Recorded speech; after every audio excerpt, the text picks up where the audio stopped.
bed breakfast. It's very nice, and for breakfast they have like, you know, the cereals and stuff, and milk and juice in the little half fridge, and every morning they drop off a croissant and a baguette in a bag on your doorknob, and that's your breakfast. So I went and I looked, I checked all this stuff out, and then I looked in the refrigerator and all that, and then the person came to pick me up, and I opened the door, and she went, "Hi." And she wrinkled her nose. And then I went and did whatever I had to do, and I came back, and I realized that the whole room stank like old socks. And I realized it was this cheese they put in the refrigerator. This soft cheese, stinky cheese. And at the same time, there were house rules, no smoking. And I thought, well, I'll stick my head out the window.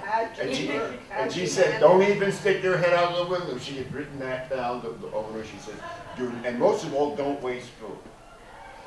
So I lived with this for 2 days, this stinky cheese. And I figured there's nothing left for me to do. I gotta eat it. So I get a bottle of red, and I saved the baguette from breakfast, and it was great. And I said, I finally did it, you know, and I ate the thing, and now the place doesn't stink. And then I went and did my thing, came back the next morning, they replaced it with another piece of stinky cheese. So that's my stinky cheese. So you have to talk to Susan today. Did you see the book room, the book sale room? No.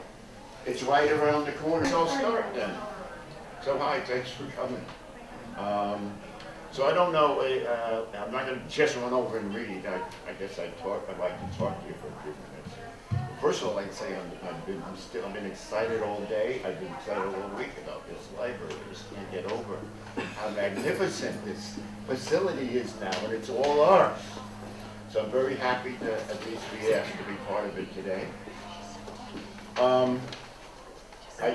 Those of you, I guess most of you know me, but in the off chance that some of you don't know me, my name is Lee Stringer.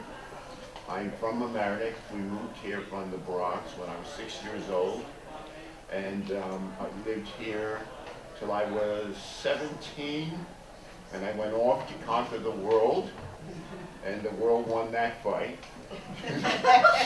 So I came back, and I've been living here ever since, and loving it, and I really am happy to be from Mamaroneck, and I'm very happy to have Mamaroneck to come back to, because it's a fantastic town.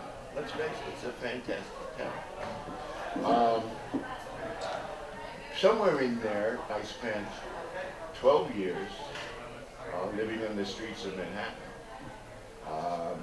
I got involved in drugs.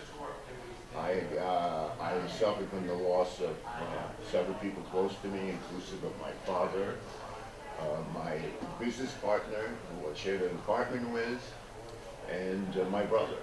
All within a year or so of each other, they all died. And I don't suppose I handled it well. And I sort of got into a kind of despair that I used to try to relieve with all sorts of substances, the most devastating of which was crack cocaine.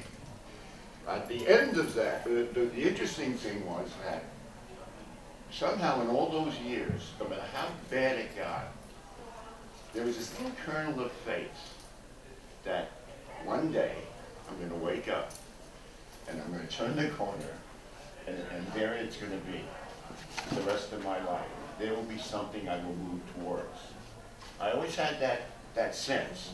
You know, most of us, when we try to change people's lives, we think people pursue negatives. It's get out of the ghetto, or don't do this. But people really pursue positive. They move from one thing to another more than just stop what they're doing.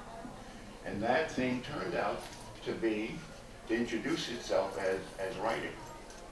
Writing seemed to be the thing that helped me fill whatever hole I was trying to fill by artificial means. And that came about by getting a chance to write for a street newspaper called Street News.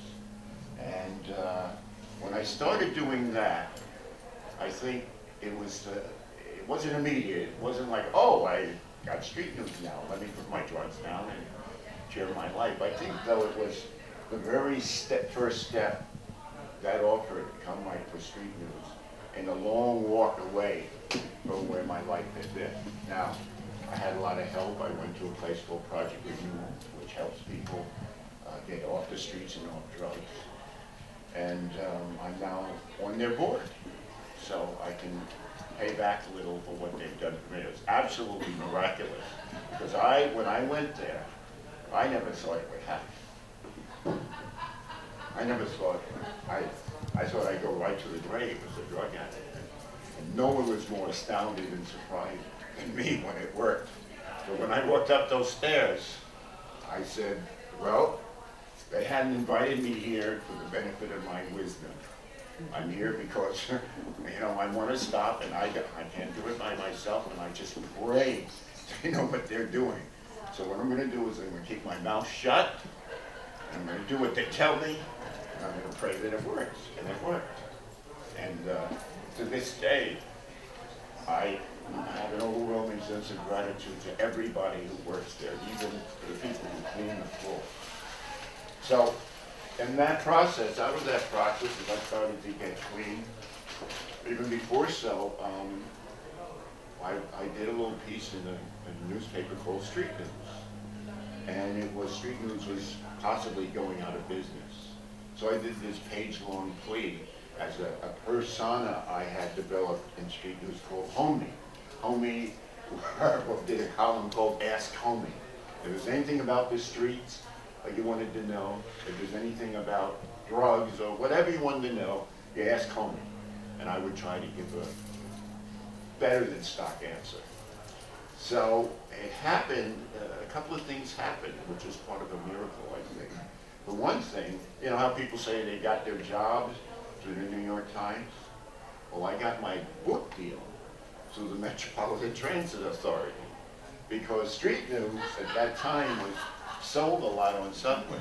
And one day, a publisher got on the subway, and somebody sold them a copy of Street News with that article in it. And now, to be honest with you, Street News, when it started, was less of a newspaper than a social instrument, a way of getting a buck in the hands of somebody homeless with a minimum trade-off in dignity.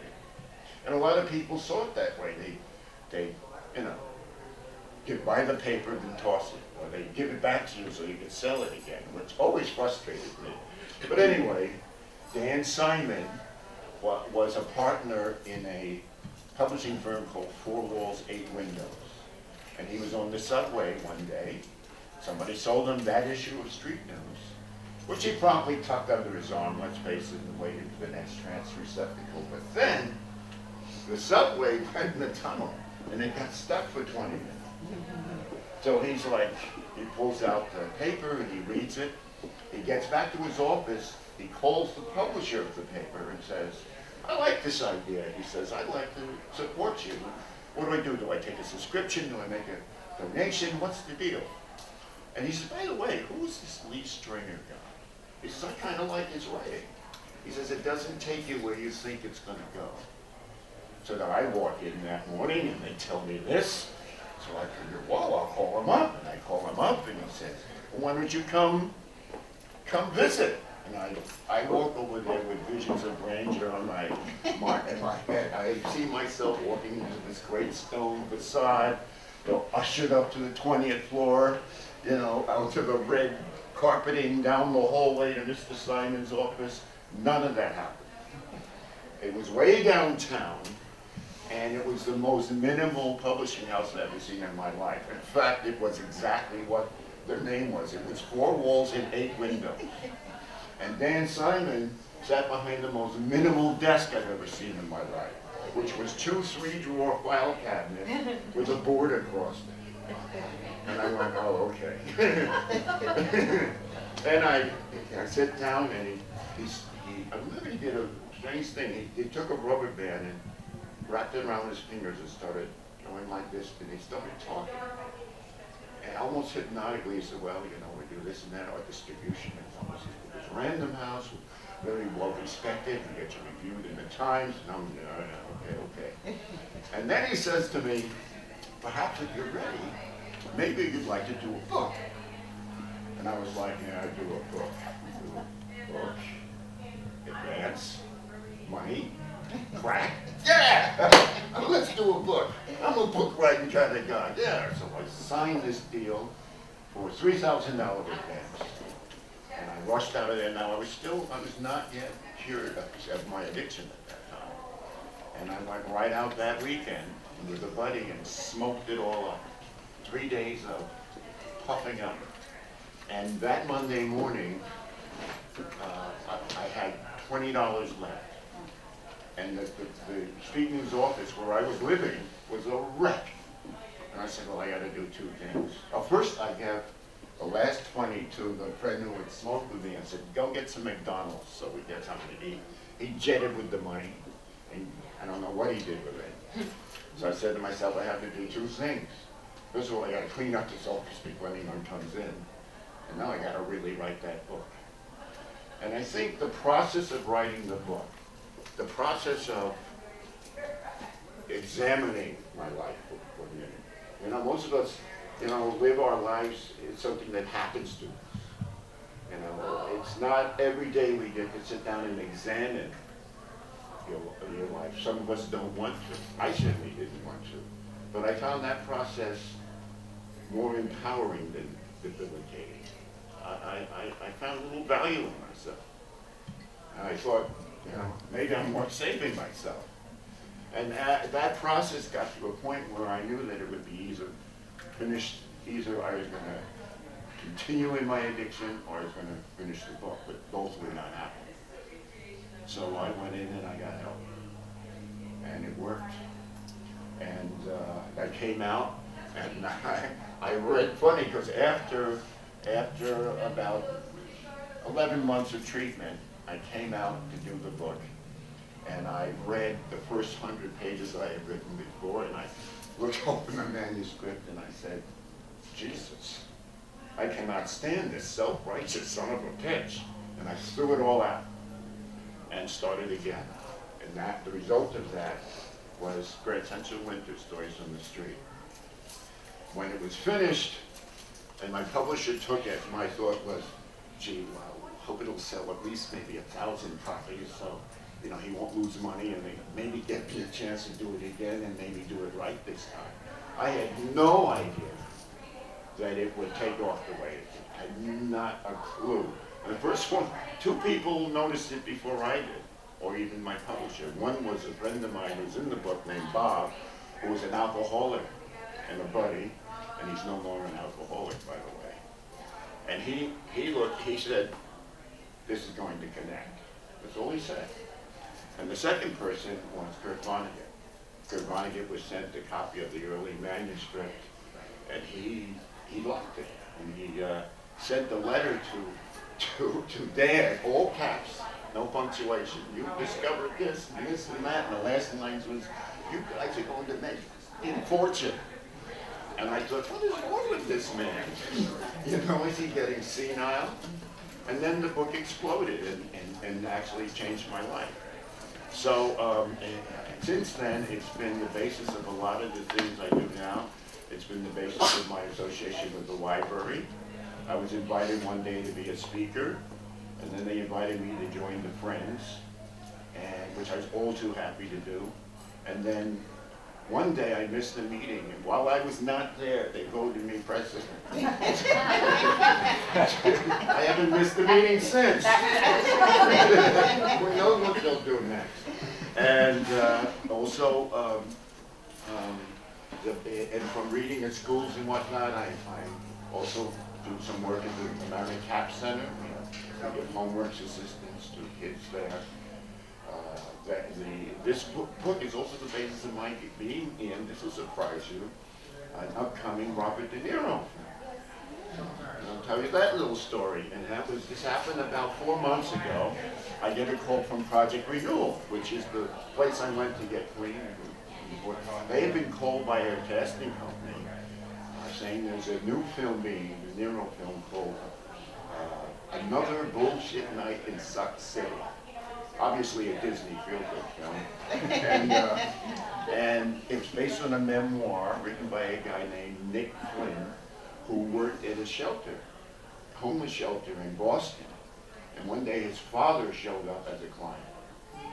And they said they wanted some authentic homeless or formerly homeless people that if they could help them find them to be in the film. And they said, I know a guy. And they emailed me and I emailed them back and they called me in for a screen test. And I thought, wow, I can dine out on this. How many people get to do a real screen test? So I went and I did the screen test and said, thank you very much. And I dined out on it. And a week later I said, well, we'd like you to come back for recall to test for the director. I said, I made the first cut. I got a callback. You know, I can dine out again. So I go back into the city and do the lines. And it was funny too, because once playing De Niro and there's someone reading De Niro's lines. And there's this one thing where they were trying me for one role where I said, shut up, shut the F up, right? And then he says, no, you shut the F up. And they told me at the end of it, just keep acting. So I said that, and they said it back to me, and I said, what, you talking to me? I said, oh wait, that's De Niro's line, I can't hear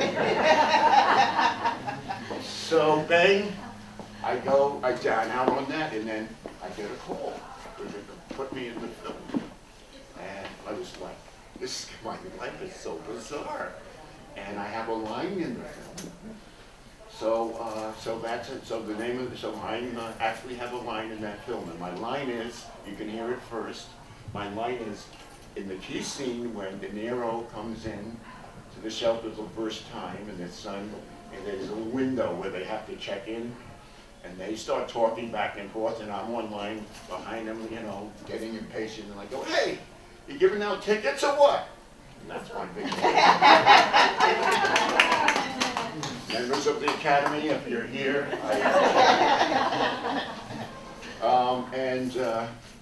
and shortly after that, the book has been licensed for off-Broadway play production. We did a reading of it in the Emlyn about this time last year, and interesting story there. It was a reading in progress as they're developing the script.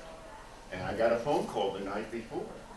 He said, Lee? I said, yeah, this is the director. He says, well, the guy playing you was in an auto accident yesterday, and we don't know where he is. I said, oh my God. He says, would you mind doing the role? I said, no, okay, I'll do it. And I've been studying for it all my life. And I actually did the role myself. And he liked it, and so when it goes to theater, the plan is to keep me in that role. So maybe, now I have 2 credits. I don't think I should get an agent, or? You have to do it today. Yeah, I have to do it. Oh, I got that. The day after, I got a letter from SAG telling me if I didn't send them $2,700 to join the reunion, the world as we know it would come crumbling down. But, so I haven't made that move yet. But, and another consequence of that screening, that reading was, there was a member of the community who was a film producer. And he went ahead and optioned the book for a film.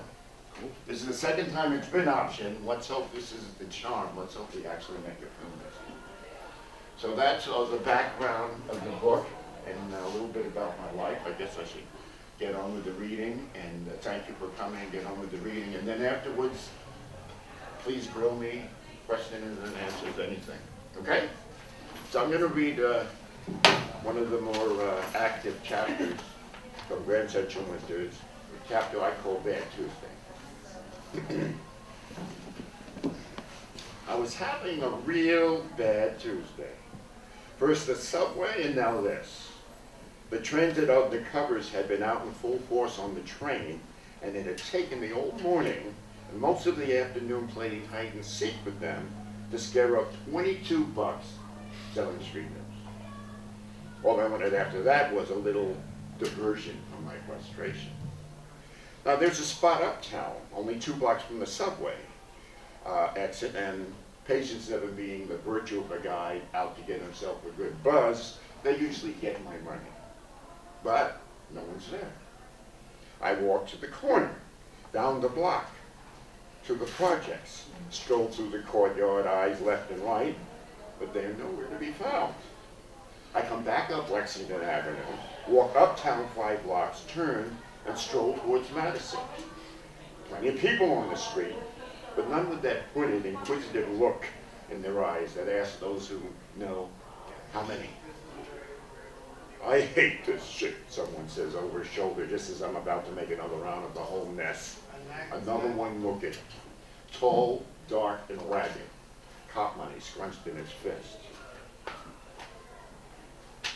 And I hate it when they all close down at the same time, he grumbles. Of course, he knows I'm looking too. It's a kind of radar we have. You tried the projects yet? He wants to know. I give him a slow, disgusted yes shake of the head.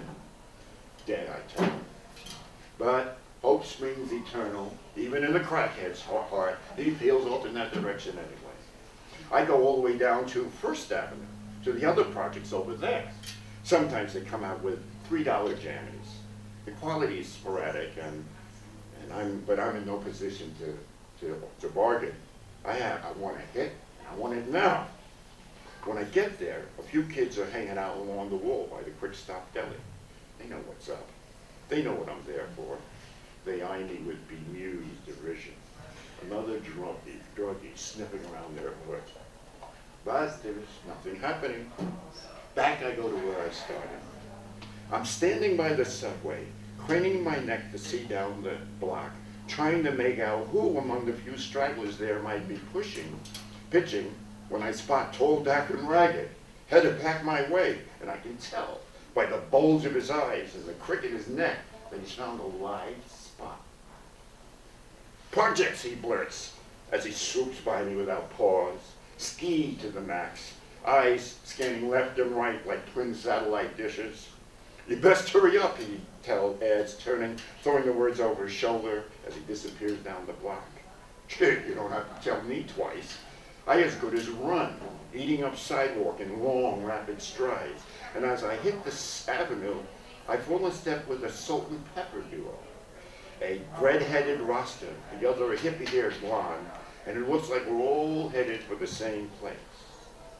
Only something's not quite right about them. Their jeans are just a little bit too clean. Their sneakers are too fresh. And both have obviously made good use of their razors and combs.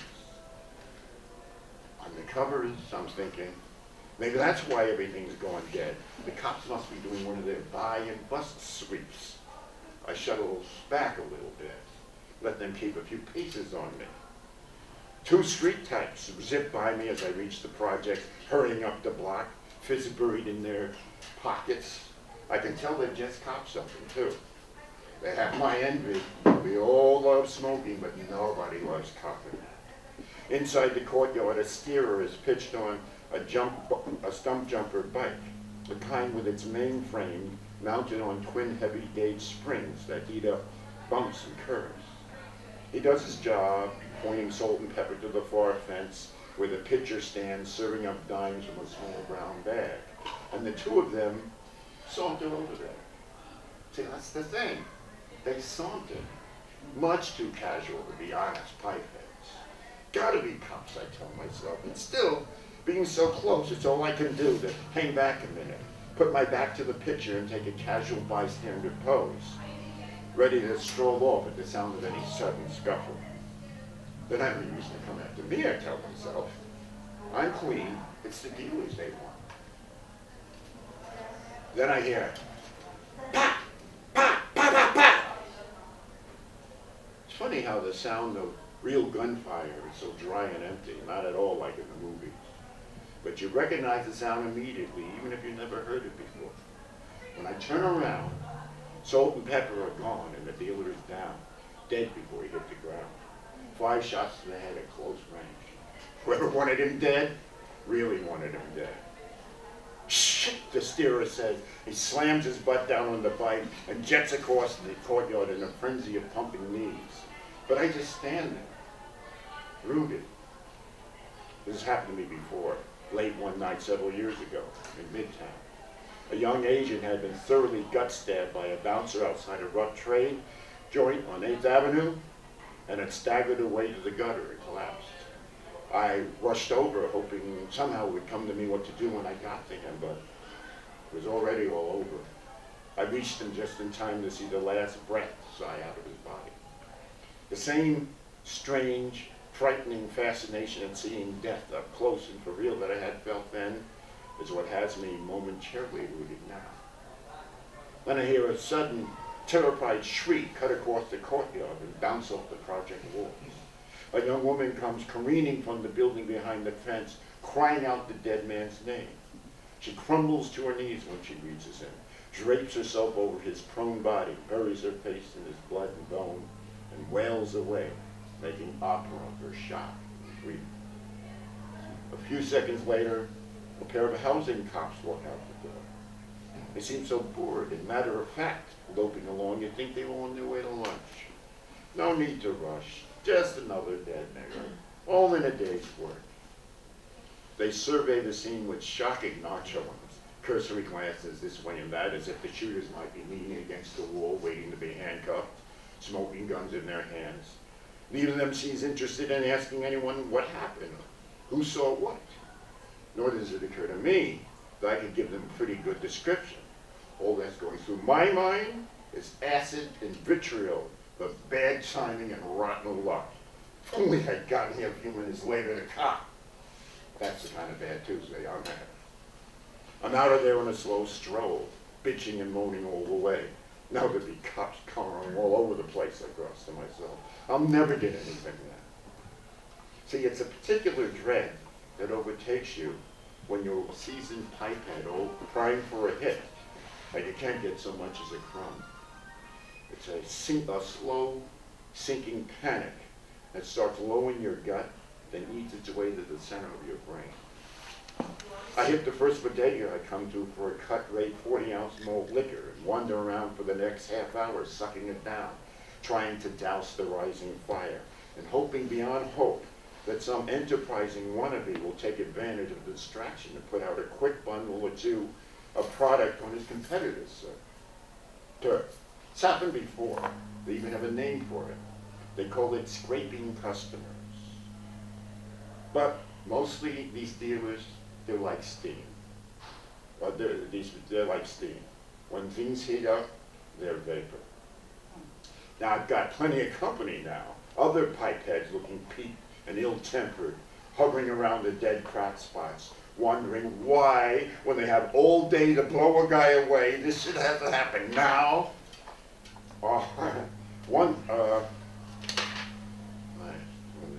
Just then, I think I can see them coming out of a tenement. Two that look the type. Low-worn, oversized trousers, designer logos screaming from their jackets, neck and fingers sporting gold. Diddy-bop, one leg pumping, head to the side, step. "Sup?"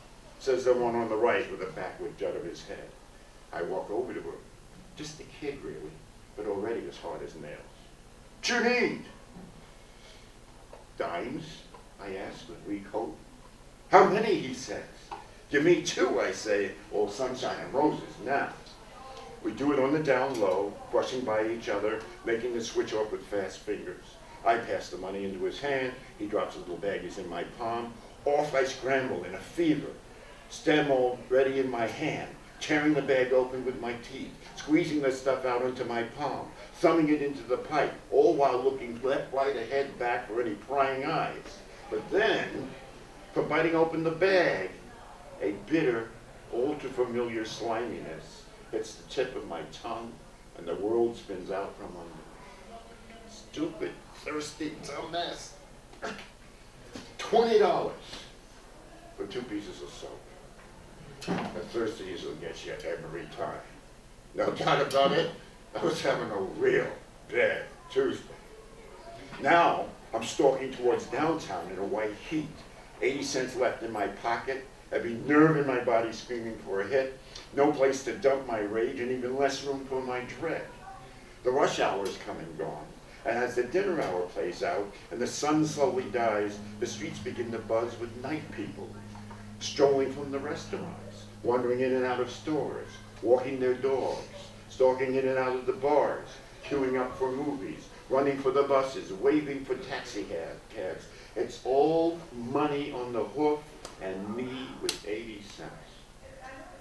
I see a guy come staggering down the sidewalk, turning down the side street now, so drunk he can barely stay erect.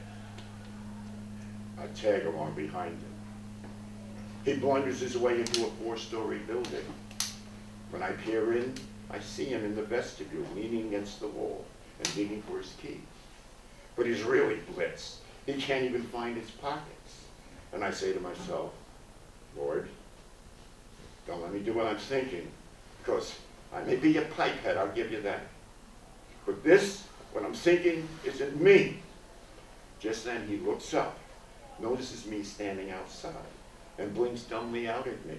Too drunk or too stupid to be scared. Even though I'm not out to do anything to him, I swear to God I'm not. But I can tell you, I can smell the money in his pockets. Money he'll never miss in the morning after. And there's no one else around. Do you need a hand? I hear myself say. And he says nothing. Just stands there, hunched against the wall, as I step inside, his face blank and curious as a 2-year-old.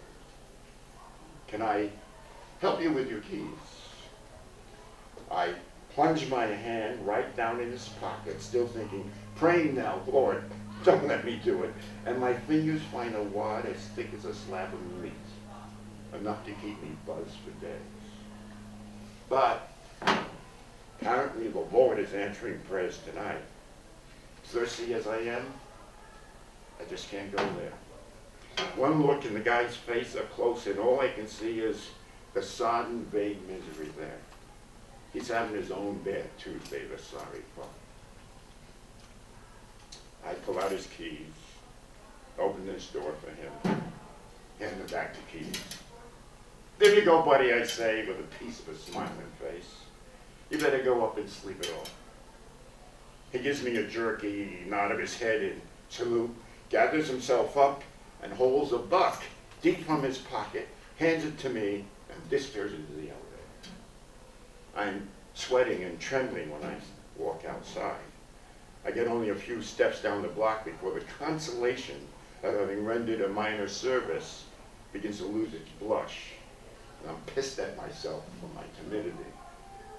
But a buck will get me a beer, I tell myself. I open the hand, holding the bill, and the world spins upright again. I'm staring at 50 dead in the face. This time everyone is out uptown when I get there, trying to make up for dollars lost. I have to overbeat them back with a stick. I pop my stuff, dart around the nearest corner, and fill my lungs with the sweet caramel and ammonia tasting smoke. My brain immediately leaps into hyperdrive. The streets suddenly crackle with electricity. Every slam of a car door, every fragment of far-off conversation, every distant screech of a tire rushes clear as crystal to my ears. I want to do everything at once, but can decide on no one thing to do. Everything is a distraction. Down the streets I scramble, pulsing with eager anticipation. Wherever the night takes me, I tell myself. But then, the dry crack of a .38 and the echo of a woman shrieking replayed itself in my ears, and I'm seized by a grim notion. What if there's a bullet out there for me, ready to slam into the back of my head any minute? That, and the thought that I would deserve such a thing for what I had almost done, for what I will surely, sooner or later, do, overcomes all other rational thought. And treading back downtown, every nuance of the night now a fresh-born fear, the back of my head tingling with bold, unrelenting apprehension, my eyes going left and right like twin satellites, I pass a bank with a clock on the wall. 11:09 p.m. the digits read. My bad Tuesday still has 51 minutes to go. Thank you for listening.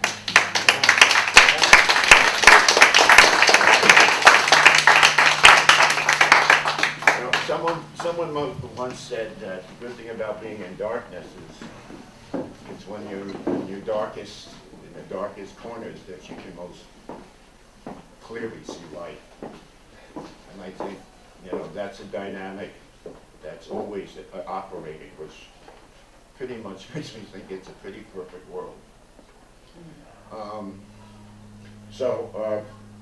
That's sort of the first book. I did a couple of others. I did a book called Sleepaway School, which was about when I was a kid and sent away because I got in trouble as an angry kid. And I'm working on another one, which who knows if I'll ever finish it. But this is your time now. I know some of you know me and probably have asked me questions all along, but if anyone has anything to ask me, I'd be very happy to answer.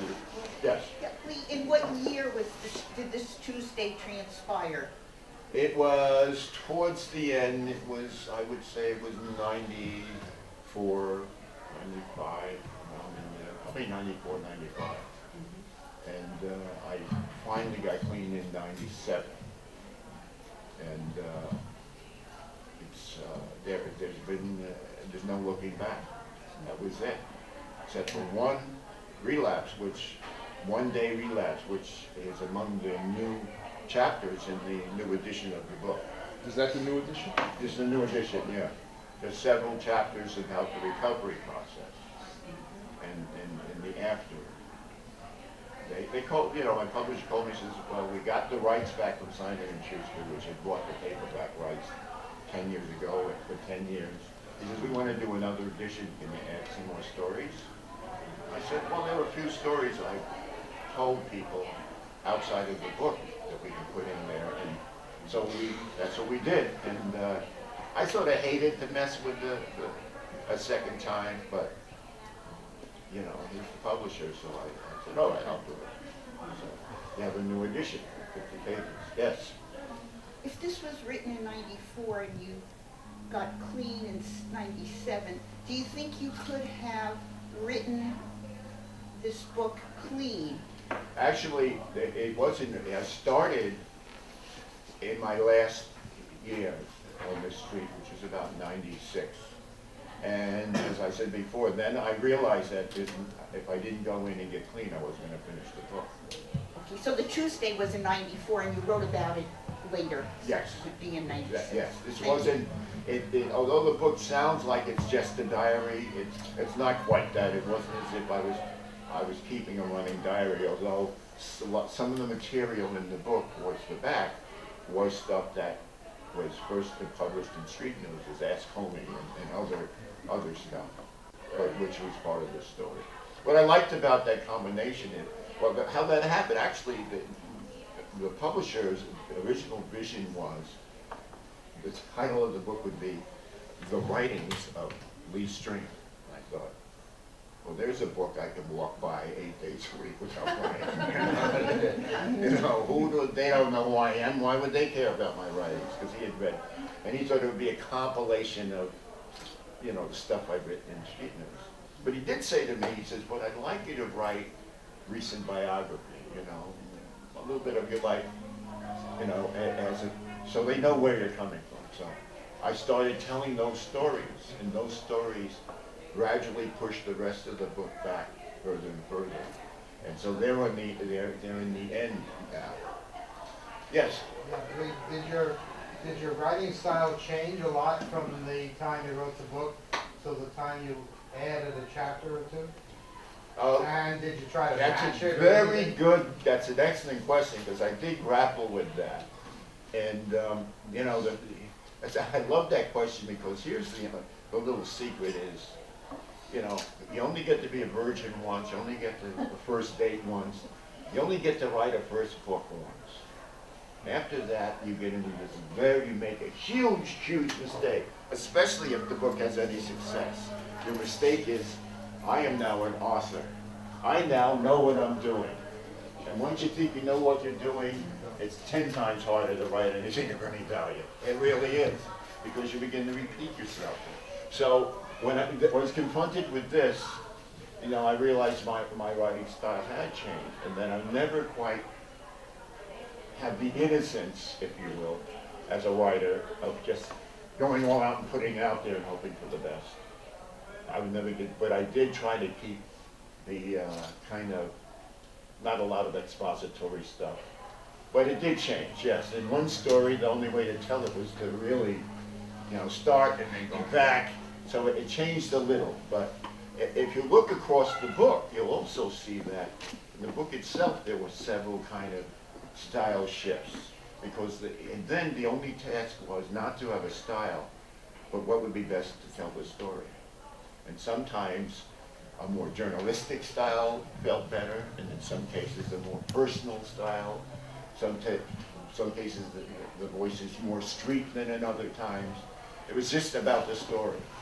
So there were, you know, it was given that canvas, the new stuff fits in better than I think it does, according to people, because I, you know, now, you know, I have no longer an innocent. I keep thinking I know how to do this, no matter how many times I prove myself wrong.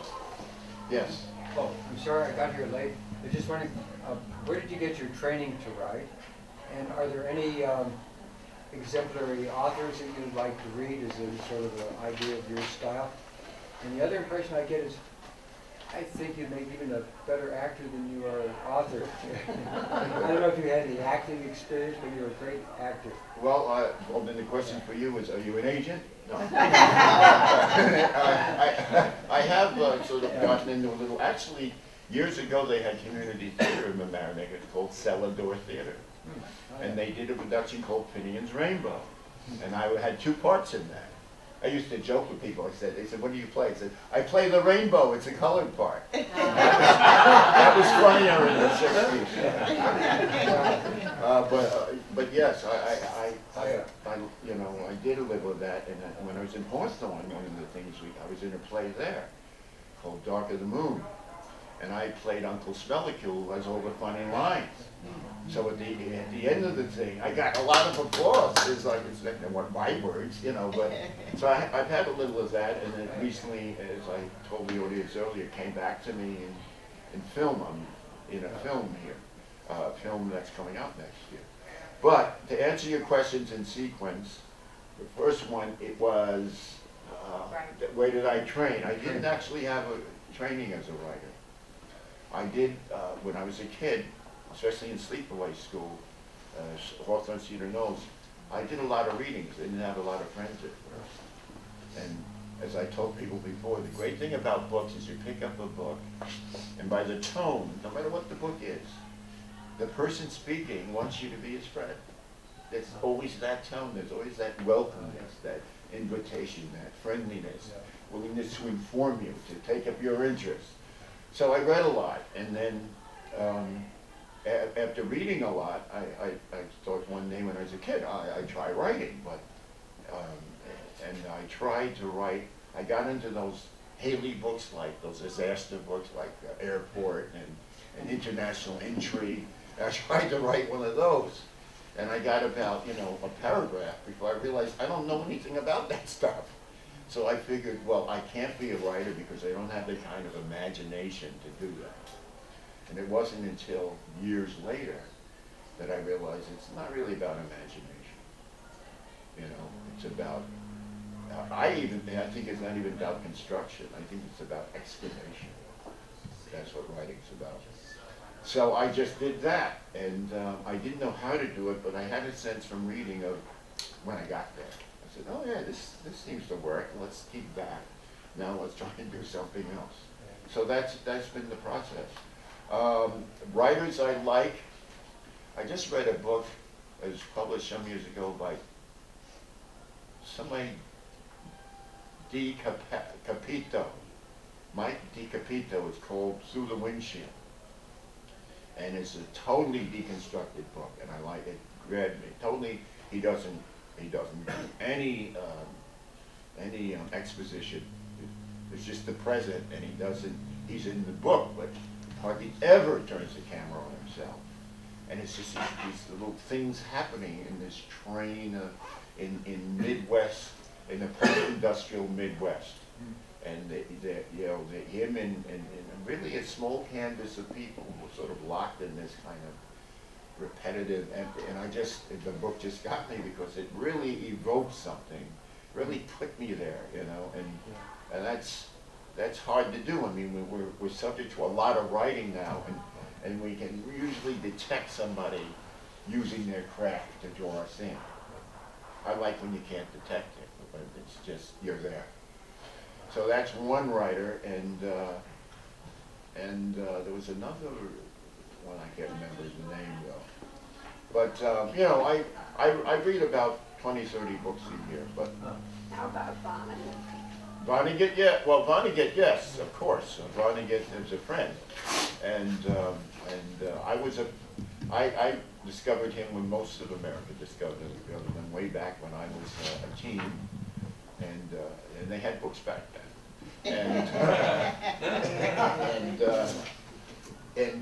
I liked the first book of his I read wasn't Slaughterhouse, it was Player Piano, which I like very much. It's one of his most fully realized novels. Most of his other books are sort of memoirs, really. A lot of them are. But Player Piano I like tremendously. So those are two that come off the top of my head. As for anyone having my style, I don't know what my style is, so I can't answer that. Anyone? Yes? Lee, have you written any, like a novel, or no? Everything is... There's a novel I started several years ago called The Jesus Tapes, which I have put away for a while. And what happened was, my publisher, who's also working on a book that for the last 400 years or so, called Ashland, which I thought has a great start to it, joined a writers group, a group of published writers who are working on a novel. And we'd meet twice a month in Beverly. All working on different novels? Yes, in Beverly Gilligowski's apartment. She wrote The Things They Do to Make It Home, I think. And we would have, you know, refreshment and critique each other's work. And I was going great guns on it until we started that group. And I mean, it depends on what kind of writer you are, but for me, the big danger for me is making too many decisions before it's time. And then you lock off, you lock up certain things from happening. And my experience in writing has been to just, I'd say it's a butt in the chair business. I keep my butt there till something's happening, and then if I'm lucky, I recognize it and capture it. That's my whole technique. But if you make too many decisions, you're not waiting for something to happen. You're trying to create them and construct them, and I never like what I do when that happens. So a few weeks with that, and this very promising start came to a crashing halt. So I went to work on something else. But maybe I'll finish it one day. Yes? Can you give me a little overview on your book, Like Shaking Hands with God? That, Like Shaking Hands with God, happened because Kurt Vonnegut, who had announced his retirement, came out with another book, Time Quake, which was published at roughly the same time as Brad Setcher Winter, the first edition. And he was friends with my publisher, and he said, why don't he wrote the foreword to my book, so my publisher said, why don't the two of you do a joint appearance at the huge Borders down in the Village, and you know, and with both books. So I said yes. And that conversation, I had a moderator who asked us questions of each of us, and there was he read excerpts from both our books, which found themes in common interesting, you know. And then the audience asked us questions, and then Kurt and I had another conversation in his favorite restaurant, which was recorded, and that my publisher said, why don't we make a book out of this? I said, a book? He says, yeah. He says, we'll give you both in advance. I said, you're going to give me in advance, and I don't have to write anything?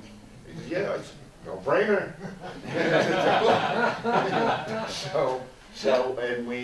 And we published it, and so that's Kurt and I.